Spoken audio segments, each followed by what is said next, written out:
Bonjour, je vous propose de commencer. Donc Nicolas Alderol, doyen de la faculté.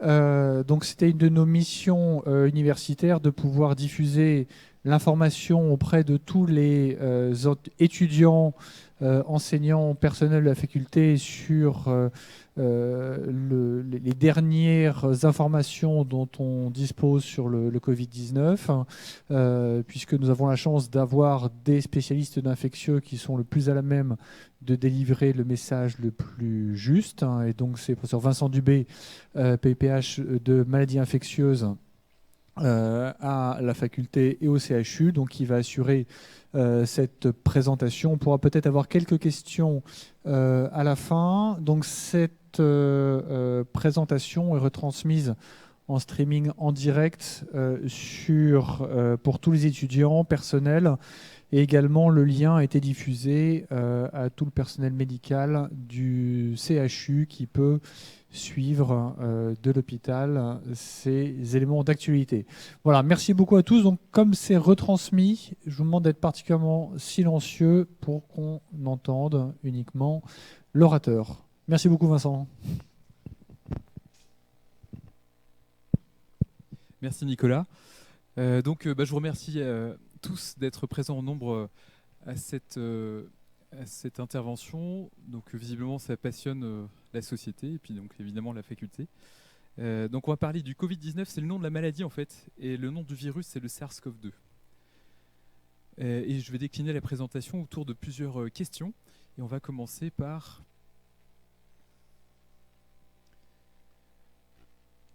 un petit peu de virologie en fait, mais très très brève, je vous rassure. Donc en fait, les coronavirus, ce sont des virus qu'on connaît depuis bien longtemps. Et jusqu'au début des années 2000, on pensait que c'était responsable uniquement de maladies bénignes. Donc il y a 4 coronavirus, les premiers là, qui donnent des rhumes en fait, globalement. On les isolait très très rarement chez des patients atteints de pneumonie grave. Et il faut savoir que tous les coronavirus humains jusqu'à présent ont une origine animale. Donc il y a les chauves-souris qui sont d'énormes réservoirs de coronavirus. Ils passent fréquemment par un autre intermédiaire qui n'est pas tout le temps identifié. Vous voyez, il y a le lama, les bovins, etc. Avant d'arriver chez l'homme. En 2002, on a identifié un nouveau coronavirus dont l'hôte intermédiaire, c'est un drôle d'animal, une civette. Et on a pour la première fois constaté un coronavirus qui était responsable d'épidémies d'infections respiratoires graves chez l'homme. Auparavant, c'était plutôt des cas sporadiques ou alors peut-être des rhumes en série, mais qui n'étaient pas identifiés comme tels. Et donc le SARS, ou SRAS en français, de 2002-2003, c'est donc le premier, c'est le modèle en fait de transmission du virus sur tous les continents grâce aux moyens de communication modernes. En 2012, on a identifié un nouveau coronavirus responsable d'infections très graves avec une mortalité de 35%. Là, l'hôte intermédiaire, c'était les camélidés. Et ce virus donne toujours d'ailleurs depuis 2012 des épidémies d'infections respiratoires chez les gens qui vont en péninsule arabique. Donc il a également diffusé un peu partout dans le monde, mais beaucoup moins puisqu'il était moins contagieux. Donc en 2003, le SARS dont je vous ai déjà parlé, il a été responsable d'une épidémie mondiale. Il est né également, celui-ci, en Chine. En tout cas, il a été transmis pour la première fois à l'homme en Chine et il a été responsable de petites transmissions, zones de transmission initialement en Chine et à Hong Kong. Puis secondairement, il s'est étendu un peu partout dans le monde. C'est un virus qui était qui est responsable d'une maladie sévère avec 10% de mortalité. Et il y a eu 8300 cas dans le monde au final. Et on n'a pas très bien compris pourquoi, mais vous voyez que l'épidémie s'est éteinte en quelques mois. Il y a eu des cas sporadiques l'année suivante, probablement sur une fuite du virus du laboratoire où il était techniqué. Mais donc, vous voyez, l'épidémie s'est complètement arrêtée en mai, alors qu'elle avait commencé en mars. Et donc, l'hôte intermédiaire, c'était la civette palmiste masquée, qui a fait les frais de cette épidémie, puisqu'il y a eu des exterminations de ces bestioles. Donc, on a l'expérience des coronavirus, on a identifié déjà des coronavirus responsables d'épidémies qui diffusent un peu partout dans le monde. Et dans ce contexte, les Chinois, qui sont devenus experts en la matière, ont identifié en décembre des pneumonies sévères d'origine indéterminée, c'est-à-dire c'était pas de la grippe, c'était pas du pneumocoque, c'était pas les germes qu'on s'attend à voir. Des pneumonies qui étaient très difficiles à traiter avec une mortalité élevée. Et un médecin a remarqué qu'il y avait pas mal de ces cas de pneumonie qui avaient fréquenté un marché, un wet market, un marché dédié aux animaux vivants et aux produits de la mer à Wuhan, une ville du Hubei, une province de Chine. Et vous voyez que très rapidement, il y a une extension, une progression très rapide du nombre de cas de pneumonie. Initialement, surtout des cas en jaune foncé qui avaient fréquenté le marché, et secondairement également des cas qui n'avaient pas fréquenté le marché, ce qui suggère que la maladie avait disséminé dans l'ensemble de la ville. Donc ça a été rapporté à la mi-décembre, les premiers cas. Le marché a été fermé le 30 décembre et donc il y a eu une alerte internationale qui a été envoyée peu après par la Chine. Alors où est-ce qu'on en est maintenant donc 3 mois après le début de cette épidémie? Eh bien en Chine, on a l'impression que la situation s'est stabilisée, avec, vous voyez, initialement une progression rapide du nombre de cas, puis secondairement une stabilisation depuis la mi-fin février. Donc ça a disséminé dans l'ensemble de la Chine. Évidemment, on pouvait s'y attendre. Eh bien, l'épidémie a voyagé dans tout le monde à la faveur des moyens de communication et de transport modernes. Et maintenant, on a une progression du nombre de cas qui est très rapide dans les pays en dehors de la Chine. Donc là, les chiffres d'hier, c'était 107 000 cas confirmés, 3 639 décès. Et donc tous les pays, quasiment tous les pays, en tout cas avec des moyens de surveillance modernes qui sont touchés.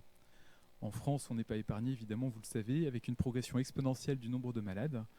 Voici les chiffres de l'OMS à gauche. On a toujours un peu de retard sur les chiffres, hein. Ça c'était les chiffres d'avant-hier. Et à droite, donc, on voit que toutes les régions françaises sont touchées. Avec les points noirs, ce sont des zones où circule le virus de manière pas très bien contrôlée. C'est-à-dire qu'il y a des patients qui n'ont pas fréquenté les zones à risque, la Chine, l'Italie, etc., qui acquièrent le virus dans ces zones-là, donc que sont certaines communes du Morbihan, l'Oise, la région de Mulhouse et certaines régions de Haute-Savoie. À Angers et en Pays de Loire, où est-ce qu'on en est? On n'a pas trouvé de circulation active du virus sur notre territoire jusqu'à présent. On l'a beaucoup cherché, hein. On fait des tests chez tous les sujets qui présentent des signes cliniques et une exposition à risque. Et malgré ça, on en trouve très très peu. On a trouvé 7 patients sur les 160 testés. On les avait testés pourquoi? Parce qu'ils avaient une exposition et des signes respiratoires, on y reviendra, ou parce qu'ils avaient une pneumonie qu'on ne comprenait pas. Et en fait, on a identifié la source pour 6 patients. C'était des patients qui avaient fréquenté l'Italie ou qui avaient été en contact de manière rapprochée avec un patient cas confirmé de Covid-19. Et pour un des patients, l'enquête est encore en cours. Sur les Pays de Loire, il y a 25 patients testés positifs. C'est surtout à Nantes, en relation avec le cluster de transmission du Morbihan. Donc cette maladie, qu'est-ce que c'est justement? Je vais vous montrer un peu comment ça évolue une fois qu'on se contamine. Donc typiquement, lorsque vous êtes exposé au virus, eh bien, il y a une période d'incubation, hein, comme pour tous les virus. Donc la période médiane d'incubation, c'est 5 jours. Et 95% des patients, même un peu plus que ça, ont une incubation qui dure entre 2 et 14 jours.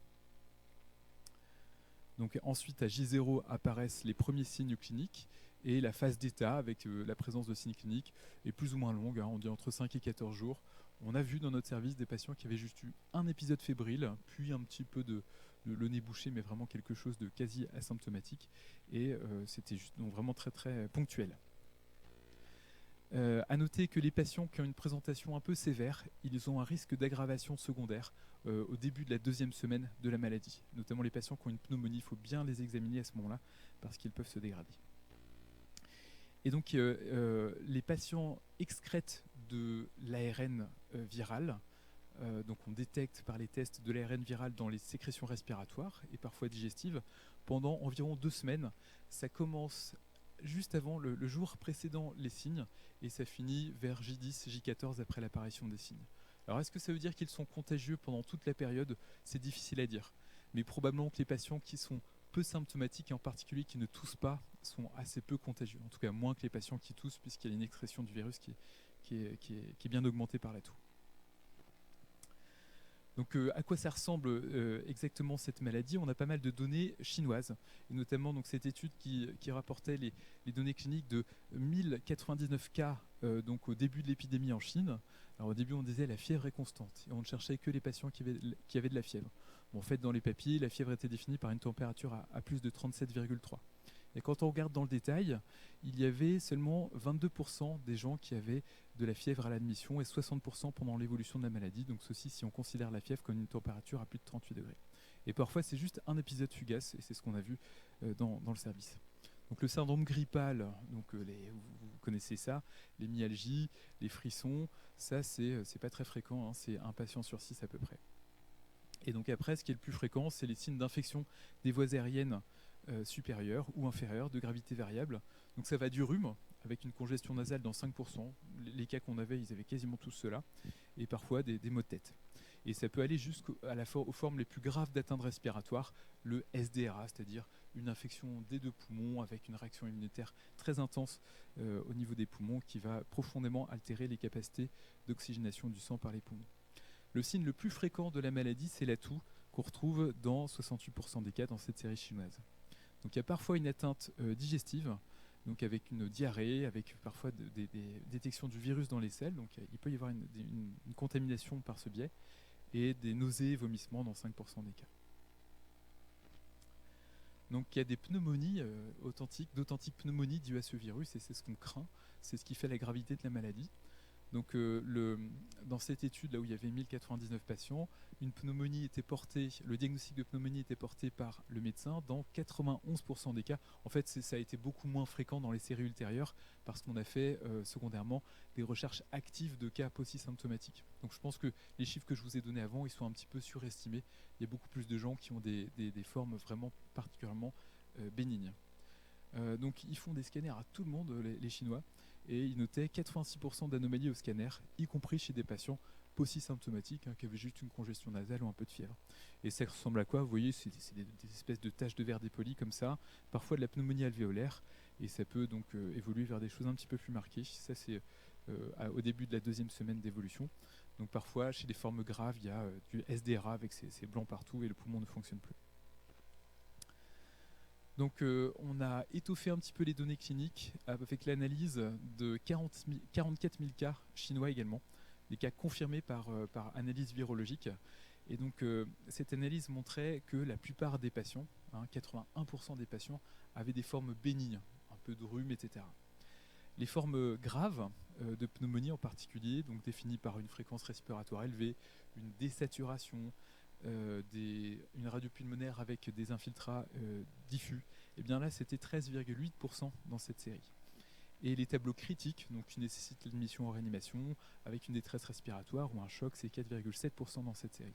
Donc ça, attention, c'est le pourcentage des formes documentées symptomatiques. Mais il y a des formes asymptomatiques, ça on l'a bien noté, il y a notamment des Allemands qui ont écouvillonné le nez de tous les gens qui revenaient, qui sortaient d'avion au retour de Chine, et ils ont remarqué qu'il y avait des gens qui se plaignaient absolument de rien, qui avaient une excrétion virale. Donc évidemment, si vous prenez en compte les formes asymptomatiques, ces pourcentages-là, ils doivent diminuer.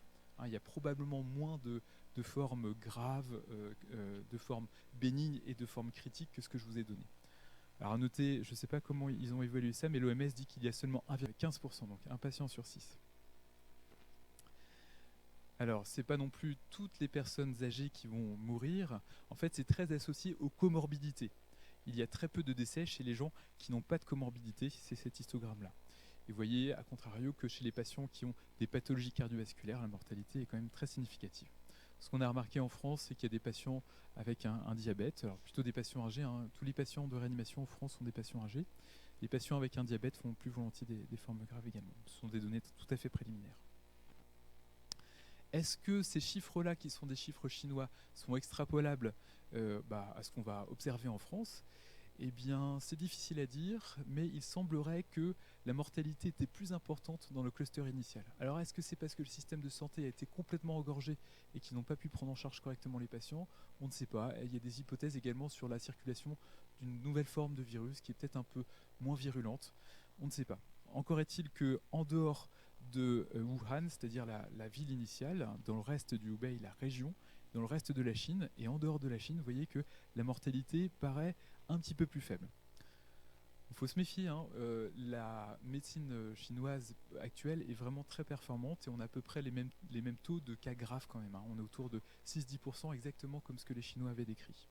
En France, on a 1,7% de mortalité actuellement, mais on est au début de la prise en charge de ces cas graves, et on peut parier qu'il y a certains de ces cas qui sont actuellement en réanimation vivants, qui vont décéder dans les jours ou les semaines qui arrivent. Alors, qu'est-ce que ça donne chez l'immunodéprimé ? Eh bien, il n'y a pas de données publiées. Ce qui sort des interactions entre les différents établissements qui prennent en charge des patients infectés, c'est qu'il y a une proportion significative de patients immunodéprimés parmi les cas graves. Mais c'est également des patients âgés qui ont un myélome ou qui ont une maladie d'Hurton, etc. Donc on n'a pas vraiment de données solides sur ce qui pourrait se passer chez un jeune immunodéprimé. La FAI2R, donc qui est une structure qui s'occupe des patients sous immunosuppresseurs, qui ont des maladies auto-inflammatoires ou auto-immunes, a émis des recommandations de prudence que vous pourrez récupérer. Il y a assez peu de données. Il y a 18 cas publiés de pneumonie chez des femmes enceintes. La présentation clinique n'est pas différente. Il n'y a pas en particulier de forme pulmonaire plus grave, comme on peut observer dans la grippe notamment. Il n'y a pas de transmission verticale, donc pas de transmission de la maman au fœtus intra-utérin, donc parce qu'il n'y a pas de virémie tout simplement. En revanche, il y avait des signes de souffrance fétale fréquents dans les cas publiés. Donc ça, c'était il y a eu tous les 18, il y a eu un accouchement par césarienne, donc probablement en rapport avec l'intensité de l'infection. Donc il y a eu des implications, la CNGEF a émis des recommandations pour l'accouchement. Évidemment, si une patiente avec un Covid accouche, il va falloir prendre des mesures de précaution pour éviter qu'elle ne transmette le virus au personnel soignant et à son bébé. Alors quel traitement pour cette maladie ? Eh bien, on a proposé le lopinavir, qui est un inhibiteur de la protéase du VIH, le remdesivir, qui est un antiviral polyvalent, l'interféron, les corticoïdes, la chloroquine, etc. Il faut retenir qu'il n'y a absolument aucune donnée actuellement in vivo. Donc il y a des données in vitro, il y a beaucoup de choses qui marchent, qui diminuent l'infectivité du virus, qui diminuent la létalité des cellules infectées, etc. Mais in vivo, il n'y a absolument rien. Il y a des essais cliniques, dont un qui va débuter en France dans les semaines qui viennent. Donc évidemment, on est pour la plupart des personnels de santé impliqués dans le soin des patients, et on est potentiellement amené à prendre en charge des patients infectés. Donc on va parler de la contagiosité de ce virus et des moyens de prévention pour toutes les personnes qui sont en rapport avec des patients potentiellement contaminés. Donc avant, c'était ça. Il fallait vraiment s'habiller des pieds à la tête. Vous allez voir que ça s'est un petit peu allégé. Alors tout d'abord, la contagiosité du virus, on a pu l'estimer à partir de données épidémiologiques. En analysant le profil évolutif de l'infection, eh bien, on a pu déterminer le taux de reproduction de base, le R0, pour le Covid-19, c'est donc entre 2,2 et 3,8. Ça veut dire quoi ? Ça veut dire qu'un sujet infecté, en moyenne, statistiquement, va créer en fait 2 à 4 cas secondaires autour de lui. Alors c'est une moyenne. On sait par expérience qu'il y a des événements de super spreading, donc une personne dans une pièce qui va dans un amphithéâtre peut-être, qui va contaminer 100 personnes, et à contrario, la plupart des personnes ne contaminent absolument personne. Ça dépend également des mesures de confinement. Si les mesures de confinement sont bien mises en place, eh bien ça va franchement diminuer le R0. Ce R0, il a été déterminé à partir de l'épidémie chinoise. Donc peut-être qu'en France, avec les mesures actuelles, le R0 sera plus faible. Pour comparaison, pour la rougeole, qui est la maladie globalement la plus transmissible, c'est 12 à 18 le R0. Le Ebola, c'était 1,5 à 2,5. Le MERS coronavirus, 37% de mortalité, 0,3 à 0,8%. Donc heureusement, parce que c'est un virus extrêmement létal. Et le SARS, c'est exactement comme le SARS numéro 1, comme le virus qui nous intéresse aujourd'hui, avec un R0 entre 2 et 5. Et la mortalité, en revanche, était beaucoup plus élevée. Le temps de doublement de l'épidémie a été estimé à 6,4 jours, et c'est ce qu'on observe également en France actuellement. On est autour de 7 jours, notamment dans ce qui se passe au Morbihan. Alors la contagiosité, elle est dépendante de quoi ? Du mode de transmission du pathogène. Donc les pathogènes avec une atteinte de l'arbre respiratoire vont être plus contagieux que les autres. Pourquoi ? Parce que quand on respire, ça ne se contrôle pas trop déjà. Ça fait tousser, donc il y a une création de gouttelettes qui vont pouvoir infecter l'environnement. Enfin, en tout cas, se transmettre à l'environnement. Donc ça dépend également de la virulence. La peste bubonique, ça tue rapidement les gens. Et donc ça va fort heureusement limiter la transmission du microbe. Donc là, ce virus-là, vous l'avez compris, il n'est pas hyper virulent. Donc ça favorise évidemment sa transmission. Donc ça dépend également du caractère contagieux des patients asymptomatiques ou en période d'incubation. Donc ça c'est probable, je vous l'ai dit, hein. Il a été documenté que les patients en incubation ou asymptomatiques pouvaient excréter du virus. Et il a été documenté d'authentiques épidémies à partir de patients très excréteurs et qui n'avaient pas de symptomatologie. Néanmoins, c'est sans doute beaucoup plus faible que pour les patients qui sont symptomatiques. Et enfin, ça dépend de la résistance du virus en milieu extérieur. Elle est limitée. Là, c'est un virus à ARN. Vous vous rappelez, l'ARN, c'est beaucoup moins stable que l'ADN. Première chose. Deuxièmement, c'est un virus enveloppé. Il a une bicouche lipidique avec, vous voyez, les petites spikes à l'extérieur du virus. Cette bicouche lipidique, en fait, elle est sensible à la dessiccation. C'est beaucoup moins résistant qu'un virus non enveloppé. Donc on dit que la durée de vie, alors c'est pas vraiment vivant un virus, mais sur une surface inerte, le virus reste potentiellement infectieux pendant 4 heures environ. En pratique, qu'est-ce que ça implique tout ça? Eh bien, donc on l'a dit, ce virus, il est à transmission essentiellement, en tout cas, il touche l'appareil respiratoire. La transmission se fait par les gouttelettes qui sont produites par les patients malades. Donc les patients tousseurs sont les plus contagieux. Le risque, il est essentiellement pour un contact étroit et prolongé. Hein, c'est des gouttelettes. Donc si vous passez à 10 mètres d'une personne qui est malade, vous n'avez absolument aucun risque d'être infecté. Même à 1 mètre sans s'arrêter, aucun risque. Ça veut dire également que les masques sont efficaces et qu'il n'y a probablement pas d'intérêt du masque FFP2 par rapport au masque chirurgical. Mais on va en reparler un peu plus en détail plus tard. Donc il y a une excrétion virale par les selles, on en a un petit peu parlé tout à l'heure. Donc il y a une importance vraiment de l'hygiène des mains. Et de même, pour éviter de se contaminer à partir de surfaces inertes potentiellement porteuses du virus, il faut bien se laver les mains. Alors, FFP2 ou masque chirurgical, je ne sais pas si certains se rappellent, mais en 2009, il y avait la pandémie de grippe H1N1, donc un nouveau virus grippal qui a touché une grande partie de la population. Et il y avait eu énormément d'excitation à cette époque-là. Et donc, Roselyne Bachelot, à l'époque, avait fait commander 1 milliard de masques FFP2. Et on avait équipé de masques FFP2 tous les personnels soignants. Le masque FFP2, c'est efficace pour se protéger contre les particules fines. Très efficace. A contrario, le masque chirurgical n'est pas efficace pour cela, mais il protège efficacement contre les projections. Ce que fait également le masque FFP2, mais ce n'est pas son objectif. Donc les projections de gouttelettes, par exemple, de salive ou de sécrétion respiratoire. Alors est-ce que le Covid-19 peut en fait passer derrière le masque chirurgical? En fait, est-ce qu'il est présent dans des particules très très très fines? Eh bien non, en fait il y a une étude qui est parue très récemment. Ils ont mis des patients infectés symptomatiques dans une chambre et ils ont fait des prélèvements de tout l'environnement de la chambre. Et en fait ils ont trouvé du génome viral dans plein d'endroits, ce qui ne signifie pas que les particules virales étaient infectieuses. Hein. En tout cas il y avait du génome viral, mais peut-être que les virus étaient déjà inactivés. Il y avait du virus un petit peu partout. Il n'y en avait pas dans le SaaS, il n'y en avait pas sur les équipements de protection des personnels soignants, ce qui suggère vraiment qu'il faut rester longtemps à côté de quelqu'un pour être potentiellement porteur du virus. Et surtout, il n'y avait pas de virus détectable dans l'air de la pièce. Hein. Il prélevait avec une machine 5 mètres cubes d'air et il recherchait du virus là-dedans. Aucun des prélèvements n'était positif. Et le nettoyage par un désinfectant des surfaces était efficace dans cette étude. Autre preuve qui montre que les FFP2 ne sont pas forcément nécessaires pour cette infection, eh bien, donc on l'a dit, en laboratoire, ça protège vraiment efficacement contre les particules fines, mais ça n'avait pas été vraiment évalué en clinique jusqu'à cette étude qui date de 2019. Ils ont comparé FFP2 et masque chirurgical pour les patients atteints de grippe, donc une infection qui est à peu près la même en termes de physiopathologie que le Covid, et il n'y avait aucune différence entre le critère de jugement, c'était les soignants qui attrapaient des syndromes grippaux ou la grippe prouvée. Il n'y avait aucune différence entre les deux types de masques. Donc en fait, le FFP2 n'a pas forcément d'intérêt dans le contrôle, dans la protection vis-à-vis de cette maladie. Hein, on peut tout à fait s'équiper d'un masque chirurgical pour éviter de l'attraper quand on est en contact avec des patients. Alors, donc on l'a dit, ça tue pas tant de gens que ça tue surtout des patients comorbides, un peu comme la grippe. Il y a essentiellement des formes bénignes. On peut s'en protéger assez facilement d'un point de vue hygiène. Alors pourquoi tant d'agitation, me direz-vous? Alors voici l'évolution naturelle d'une épidémie.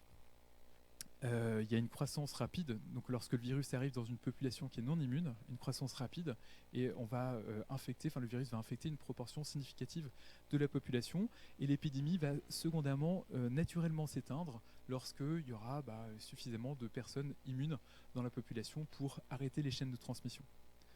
Le problème, c'est que imaginez qu'un virus arrive dans une population qui n'est absolument pas immune, donc c'est le cas du Covid-19, eh bien, il va y avoir un nombre extrêmement important de personnes malades et on risque de saturer le système de santé. Imaginez qu'il y ait 100 000 personnes malades en quelques semaines et nécessitant une hospitalisation en quelques semaines. Eh bien, on va être bien en peine de les prendre en charge de manière efficace. Ça va générer des problèmes de disponibilité en lit, des absences de personnel également, des pénuries de matériel, puisque pour se protéger vis-à-vis de ce virus, on va être obligé de prendre des masques, etc. Donc ça va générer énormément de difficultés à répondre à la demande de soins et à fournir des soins optimaux pour tous. Alors quand on parle d'absence du personnel, c'est vrai que quand on a un rhume, on peut peut-être aller travailler. Il faut quand même retenir qu'il y a un tiers des médecins actuellement en activité qui ont plus de 60 ans. Donc ils sont à un risque un petit peu plus élevé de faire des formes avec pneumonie. Donc bon, attention. Donc ça c'est d'autant plus important que naturellement, habituellement, il y a une sursollicitation du système de santé en hiver. Ça c'est les courbes de mortalité qu'on observe depuis 2014 en Pays de Loire, et c'est pareil à l'échelle de la France. Vous voyez que tous les hivers, il y a une augmentation de la mortalité. La mortalité est cyclique en France. Et donc ça suit quoi? Ça suit la grippe. La grippe, c'est un peu comme le Covid. Ça fait mourir les gens. Ça fait surtout mourir les gens d'ailleurs qui ont des comorbidités et qui sont âgés. Donc en fait, naturellement, le système de santé est un petit peu engorgé en hiver. Et donc le Covid va en rajouter une couche. Et donc l'objectif des interventions qu'on fait actuellement pour le Covid, c'est quoi? Eh bien, c'est peut-être pas de diminuer le nombre de cas au final, à la fin de l'épidémie. L'air sous la courbe sera la même. Mais si on fait des interventions, c'est pour diminuer l'impact, pour ne pas franchir ce seuil de saturation qu'on va dire qui sera là. Donc si vous étalez l'épidémie dans le temps, le pic sera moins élevé et donc on risque moins de saturer le système de santé. Alors, à noter que ça, c'est pas forcément compris par tout le monde, ces histoires, enfin tout ce que je vous ai dit là sur le caractère relativement pas bénin, mais quand même, il y a quand même la plupart des formes ne posent pas trop de problèmes. Il y a carrément une épidémie de panique qui s'installe partout dans le monde, et notamment en France. Vous voyez la consommation de pâtes, de conserves de poissons, etc., de la semaine du samedi 29 février par rapport aux semaines précédentes. Les gens, en fait, font des réserves en prévision de l'apocalypse qui ne va pas arriver, je vous rassure. Il y a également des impacts forts sur nos structures de soins, puisqu'il y a des vols de masques, de solutés hydroalcooliques. Les cadres de Mater, je crois, rapportaient des gens qui venaient avec leur petit flacon remplir à la pompe en maternité de solutions hydroalcooliques pour pouvoir s'en servir à la maison. Donc ça, évidemment, ça fait craindre des pénuries d'équipements, de protection individuelle, de solutés hydroalcooliques, etc. Donc les conséquences sanitaires vont bien au-delà de l'impact direct de la maladie. Évidemment, s'il n'y a plus de masques pour protéger les chirurgiens, pour protéger... évidemment, ça va être beaucoup plus difficile d'opérer de manière sereine une appendicite s'il n'y a plus de solutions hydroalcooliques et de masques chirurgicaux. Alors, qu'est-ce qu'on fait pour limiter l'ampleur de l'épidémie, comme je vous ai montré? Eh bien, donc c'est là que je vais vous parler des 3 stades de la propagation du virus en France. Donc le stade 1, c'est quand il n'y a pas de circulation du virus sur le territoire. L'objectif du stade 1, c'est de freiner l'introduction du virus sur le territoire français. Donc pour ceci, eh bien, évidemment, on peut faire des contrôles aux frontières. Ce n'est pas ce qui a été choisi parce que ça pose d'énormes problèmes organisationnels. Ce qu'on fait, et ce qu'on a fait pour le MERS coronavirus, pour le SARS, etc., et qui fonctionne plutôt bien, c'est de détecter très rapidement et d'identifier les cas importés. Donc typiquement, les patients qu'on a eu en Pays de Loire, c'était beaucoup de cas importés. D'identifier rapidement les contacts des cas prouvés, de confiner tout ce monde-là pour éviter que le virus ne diffuse dans la communauté. Pas facile, parce qu'on l'a dit, il y a des patients asymptomatiques et il y a une période de latence où peut-être les gens sont un petit peu contagieux. Donc c'est pas évident, et on en est arrivé à ce stade 2 où il y a des zones sur le territoire français où le virus circule. Donc je vous ai mis les principales zones où c'est le cas, l'Oise, le Morbihan, etc. Donc là, l'objectif de la politique, c'est d'empêcher l'extension du virus sur le territoire.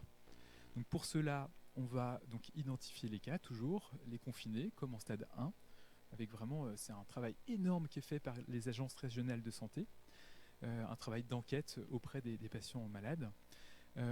Et on va proposer en stade 2 la fermeture de lieux publics et l'interdiction de rassemblements qui sont autant d'opportunités de contamination, d'événements de super spreading dont on a parlé tout à l'heure. Et donc si ça n'est pas suffisant, et je vous l'annonce tout de suite, ça va être le cas pour le Covid, eh bien le virus va circuler sur l'ensemble du territoire. Donc qu'est-ce qu'on va faire à ce moment-là? On relâchera un petit peu la pression sur la détection des cas, puisque non seulement ça ne servira plus à rien, mais en plus on n'aura pas forcément les capacités de détection de tous les cas à l'échelle du territoire. Et puis là, on va se focaliser sur la prise en charge des patients qui posent problème, des patients symptomatiques, qui ont une pneumonie, ou des patients les plus fragiles. Donc là, en fait, on va faire une mobilisation maximale du système de santé et une protection des populations vulnérables, protéger les patients en EHPAD, protéger les sujets immunodéprimés, etc. Alors, la recherche, là, actuellement, on en est au stade 2, et je dirais qu'en Pays de Loire, la philosophie de nos interventions, c'est plutôt du stade 1, c'est-à-dire qu'il n'y a pas de circulation active, donc on va vraiment faire le maximum pour aller identifier les patients malades et éviter qu'ils ne transmettent à leur entourage. Donc qu'est-ce qu'on fait exactement pour rechercher ces patients infectés par le Covid ? Eh bien, vous avez une population, la population du territoire. Eh bien, en fonction d'exposition et de signes cliniques, eh bien, le médecin traitant ou les sujets eux-mêmes vont se dire suspects d'infection, et donc les patients suspects vont se signaler ou être signalés au SAMU ou au médecin traitant. Ces patients suspects vont être soumis à une expertise par un infectiologue et par quelqu'un de l'ARS. Donc l'expertise, c'est quoi? C'est de vérifier s'il y a des signes cliniques, d'évaluer quel est le degré d'exposition. Si c'est quelqu'un qui a connu quelqu'un, qui a vu quelqu'un qui était malade, c'est bon, l'exposition est assez limite. En revanche, si c'est quelqu'un qui partage un logement avec un sujet malade, c'est une exposition vraiment importante. Donc si les sujets conjuguent une exposition à risque significatif et des signes cliniques, eh bien, on va dire que ce sont des cas possibles de Covid-19. Et à ce moment-là, en fait, on va soit les hospitaliser, soit les prendre en charge en ambulatoire, faire un prélèvement respiratoire afin de rechercher le virus. Alors ça se fait au niveau du nez. Donc le prélèvement va être envoyé en virologie, et donc avant ça s'envoyait à Paris, puis à Nantes, puis on a la chance d'avoir les capacités de diagnostic maintenant au CHU d'Angers. Et donc si le prélèvement est positif, le cas est confirmé, il va y avoir évidemment toute une enquête autour de ce cas pour voir s'il y a des cas secondaires. Actuellement, les cas possibles, eh bien, ce sont des patients, on en a parlé, qui ont une exposition à risque. Donc ça, c'est soit un contact étroit avec un cas confirmé. Étroit, on dit plus de 15 minutes à moins d'1 mètre. Ou alors flirt, etc. Soit, oui, ça peut être rapide, mais c'est très efficace pour transmettre le virus. Soit fréquentation d'une zone où circule le virus. En France ou à l'étranger. Évidemment, quelqu'un qui vous dit « Ah bah oui, je suis allé faire mes courses au marché de Wuhan il y a quelques temps ». Voilà, si les gens sont allés dans une des communes du Morbihan où il y a circulation du virus, on va les considérer comme à risque. Et enfin, il y a les patients qui ont eu la même exposition qu'un cas confirmé sans forcément directement être en contact avec un cas confirmé. Donc par exemple, c'est le rassemblement religieux de Mulhouse. Donc ça définit une exposition à risque. Et après, donc on va s'intéresser à savoir si le patient a des signes cliniques d'infection. Donc de la fièvre, on est assez light sur ce critère-là. On ne considère pas que c'est obligatoire, alors qu'au début de l'épidémie, on exigeait vraiment de la fièvre pour dépister les cas. Les signes ORL, juste une odynophagie, ça suffit, un nez bouché, une conjonctivite ou des signes respiratoires. Et depuis peu, maintenant, on considère tous les patients qui ont une pneumonie inexpliquée comme ayant peut-être un Covid, et on les hospitalise en maladie infectieuse pour leur faire un prélèvement, afin de voir si la pneumonie, qui n'a pas trouvé de cause jusqu'à présent, n'est pas liée à ce virus. Donc on en dépiste énormément, et jusqu'à présent, sauf un cas ce week-end, on n'a pas trouvé de pneumonie expliquée en rapport avec le Covid.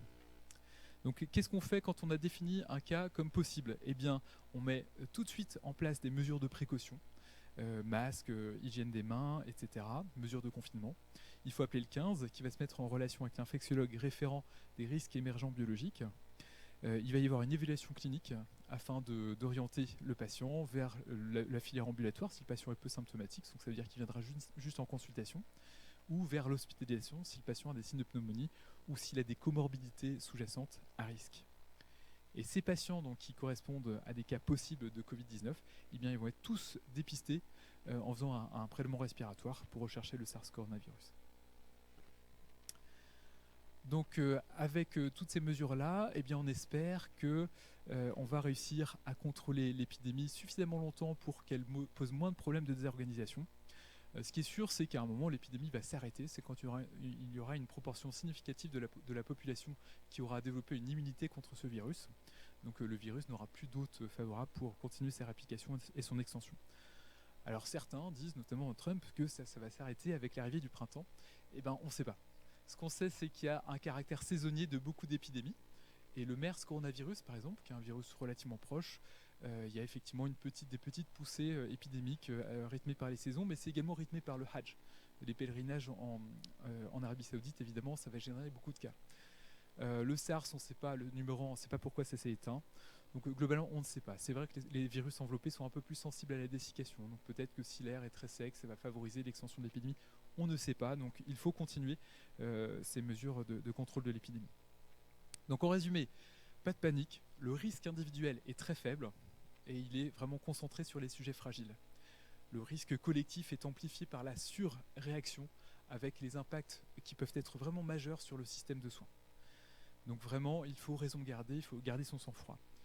Le système de santé est vraiment réactif, on s'adapte, vous l'avez vu sans doute depuis le début, on adapte la réponse à la situation épidémiologique. On a progressivement changé, étendu les capacités de détection de l'infection, modifié les politiques de définition des cas, etc. Et là, vous l'avez compris, on se prépare en vue du stade 3. Et enfin, cette épidémie, c'est quand même un superbe plaidoyer pour des bonnes vieilles méthodes qui n'ont pas forcément le vent en poupe, notamment la vaccination. Quand on aura un vaccin contre cette maladie, il y a fort à parier qu'il n'y aura pas beaucoup d'antivax pour s'élever contre cette vaccination. C'est aussi un plaidoyer pour la vaccination contre la grippe. Actuellement, la plupart des gens qu'on dépiste n'ont pas le Covid. Quand on trouve quelque chose, c'est souvent la grippe. Et c'est vrai que si on pouvait réduire ne serait-ce que de 30% le nombre d'infections respiratoires, comme ça allégerait franchement la pression sur le système de santé. Et évidemment, l'hygiène des mains, la cough étiquette, les mesures citoyennes autour de la toux, c'est vraiment important. Donc c'est évidemment tousser dans son coude lorsqu'on tousse, c'est si on utilise un mouchoir à usage unique, le jeter jusqu'après, etc. Voilà, j'en ai terminé, je suis à votre disposition pour des questions.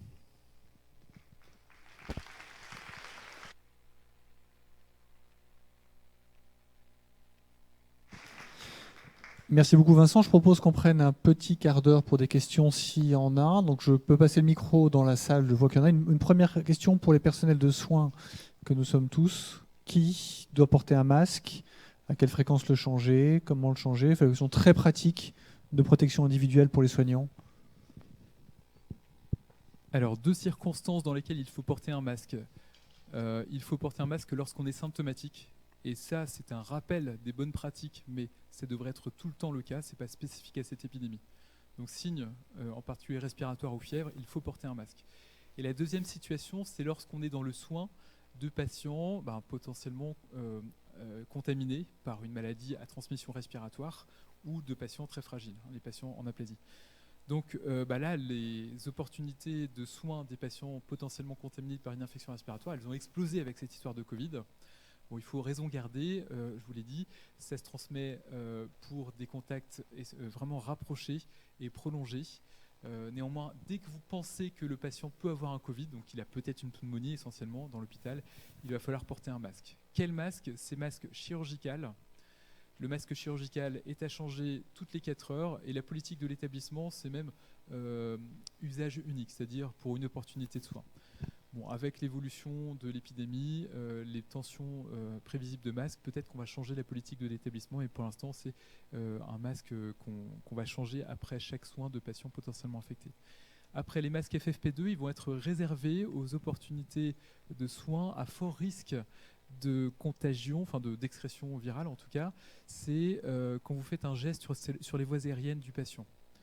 Donc ça, c'est essentiellement les praticiens de réanimation, de maladies infectieuses et tropicales et de pneumologie qui vont être amenés à faire ça. Qu'est-ce que c'est que ces gestes? C'est les prélèvements respiratoires. Quand vous mettez un écouvillon, quand vous l'enfoncez de 5-6 cm dans le nez, eh bien, ça peut faire tousser ou éternuer les gens.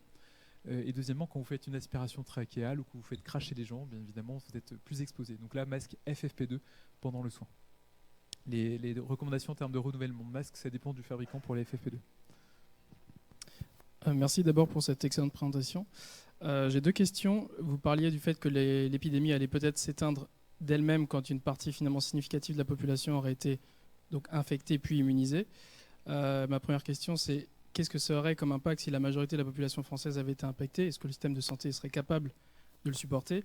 Et deuxièmement, est-ce qu'il y a un risque de mutation qui pourrait potentiellement éliminer ce facteur protecteur immunitaire? Merci. Alors, merci pour ces excellentes questions. Donc, la première, évidemment, il y a fort à parier que l'ensemble de la population française, en tout cas une proportion très significative, rencontre ce virus.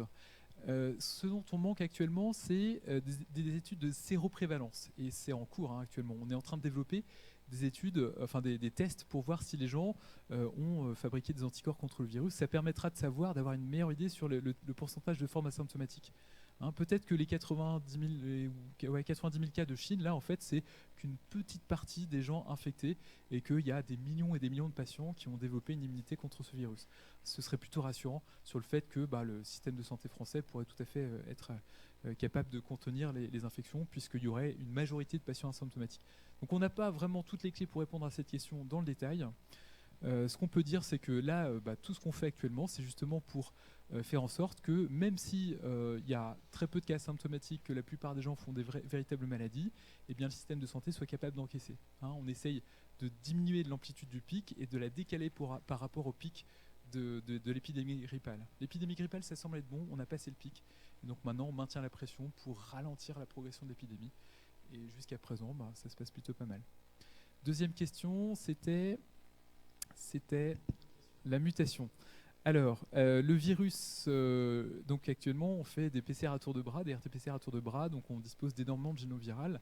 Il y a très peu de modifications de ce génome viral. Il semblerait que ce virus est relativement fit, il est bien adapté à sa population, il se transmet dans des bonnes conditions, et donc c'est vrai qu'il y a assez peu de transmission. On pourrait imaginer effectivement des mutations régulières comme la grippe, avec l'apparition d'un deuxième virus responsable d'épidémie hivernale.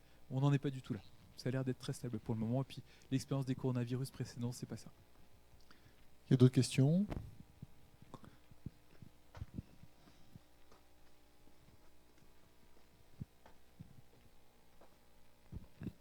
Merci pour la présentation.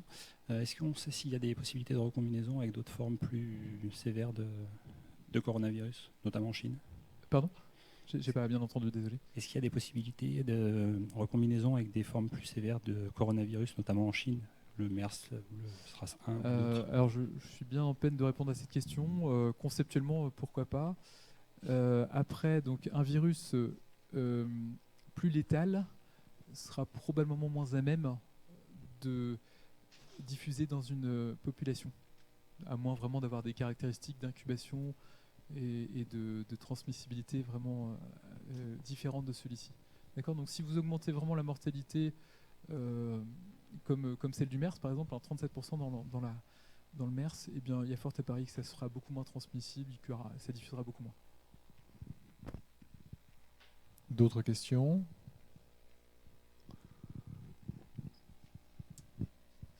Bonjour. Par rapport à la vaccination, on en est où en France ou au niveau mondial? Est-ce qu'on arrivera à un vaccin comme pour la grippe Alors, il y a beaucoup d'efforts faits en la matière. Alors, en France, je ne sais pas. Il y a beaucoup de boîtes privées notamment. Après, les stades de développement d'un vaccin, c'est quand même assez long. Et donc, il ne faut pas attendre ce vaccin avant de gérer cette épidémie comme on le fait actuellement. Peut-être que le vaccin arrivera très tardivement, uniquement pour le marché américain qui a l'air d'être plutôt en retard sur l'épidémie. Voilà. En tout cas, pour la France, il ne faut pas compter dessus.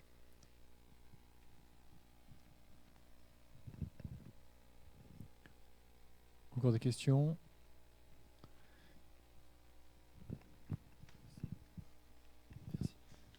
Juste par rapport à ce que tu disais sur le... Enfin, je pense que c'est des questions qui reviennent là sur la pneumonie inexpliquée, parce que en fait, est-ce qu'on pourrait pas enlever le inexpliqué, parce que des expliqués, qu'est-ce que ça sous-entend? Pas grand-chose, je pense, non? Pour simplifier les choses, est-ce qu'on pourrait pas parler de pneumonie, point? En pratique, j'ai l'impression que c'est ce qu'on fait, en dehors de la personne qui vomit sous vos yeux et qui commence à être hypoxémique juste après. Ou de la personne qui bizarrement aurait une hémoculture à pneumocoque ou un antigène légionnel positif, quoi. Voilà. On s'était posé la question des tests rapides grippe. Et en fait, c'est pas une bonne idée parce qu'il y a des faux positifs et surtout il y a des co-infections bien documentées, grippe et SARS coronavirus 2. Donc on ne peut pas se baser là-dessus non plus.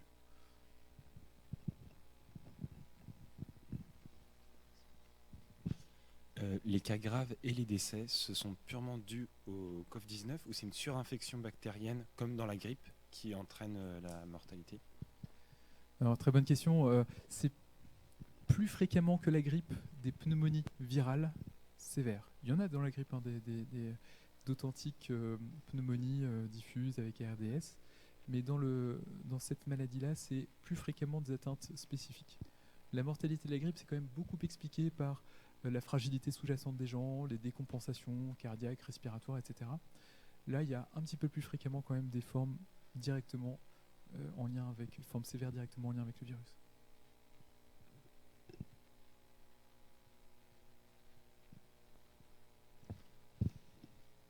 Je voulais juste faire une remarque par rapport à la difficulté de protéger les personnes qui sont fragiles en fait à l'hôpital, parce que finalement, si tout le monde est contaminé à un moment ou à un autre, on est tous porteurs. Comment on fait concrètement? Est-ce qu'on se met tous des masques? C'est compliqué. Alors, on réfléchit pas mal à cela autour de populations assez stéréotypées comme les dialysés par exemple. Hein, ils sont tous dans une pièce régulièrement. Il y en a un qui tousse, ils sont tous très fragiles. Les EHPAD, alors qu'est-ce qui va se passer? Eh bien, alors il est tout à fait possible que ces gens-là ne soient pas du tout contaminés au cours de l'épidémie, qu'ils passent entre les gouttes. Comme la grippe circule tous les ans et tout le monde ne fait pas la grippe, on le voit par des études de séroprévalence, par des prélèvements systématiques. C'est pas l'intégralité de la population française. Après, donc c'est vrai qu'il y a beaucoup d'opportunités de contamination pour ces sujets hospitalisés ou pris en charge régulièrement dans le système de soins. Il faut maintenir ces mesures de précaution. S'ils pouvaient faire leur Covid pas maintenant, enfin pas quand le système de soins sera complètement engorgé, mais plus tard ce sera déjà plus favorable. Voilà, on fait un peu les mêmes, on applique les mêmes concepts que ce dont je vous ai parlé. Après, de manière individuelle, qu'est-ce qu'il faut faire? C'est pas bien défini. On en a parlé avec Jean-François Augusto, Clément Leget. On va sans doute préconiser pour les patients en dialyse, pendant la période de circulation vraiment active du virus, des masques pour tous les patients dialysés. Et évidemment, les personnels de santé ont des masques également. Dans d'autres populations, il faudra voir au cas par cas. Mais attention, donc là, on consomme énormément de masques. Comme je vous l'ai dit, il ne faut pas aller vers la pénurie, creuser en fait cette pénurie maintenant, sachant qu'on en aura peut-être encore plus besoin dans les semaines et les mois qui viennent. Donc c'est politique... Pardon ? Voilà, donc patients symptomatiques, enfin soignants ou patients symptomatiques, oui, alors là, sans aucun problème, il faut mettre un masque, on en a parlé. Patients très fragiles avec opportunité de contamination élevée, et notamment par exemple dialyse, et bien là j'ai conseillé de mettre un masque à tous les patients dialysés pendant les séances. À revoir évidemment en fonction des stocks de masques.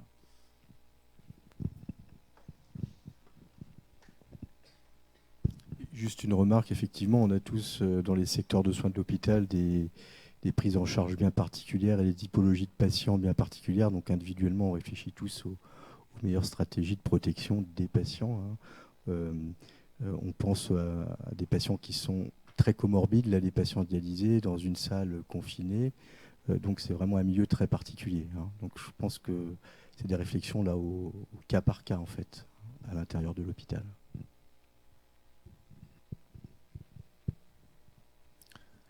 Est-ce qu'il y a encore des questions? On a le temps encore pour une ou deux questions.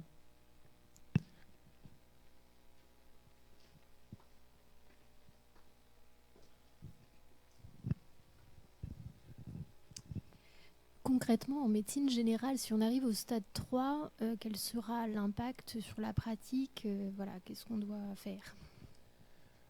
Actuellement, la prise en charge, les activités de dépistage, etc., c'est essentiellement à l'hôpital.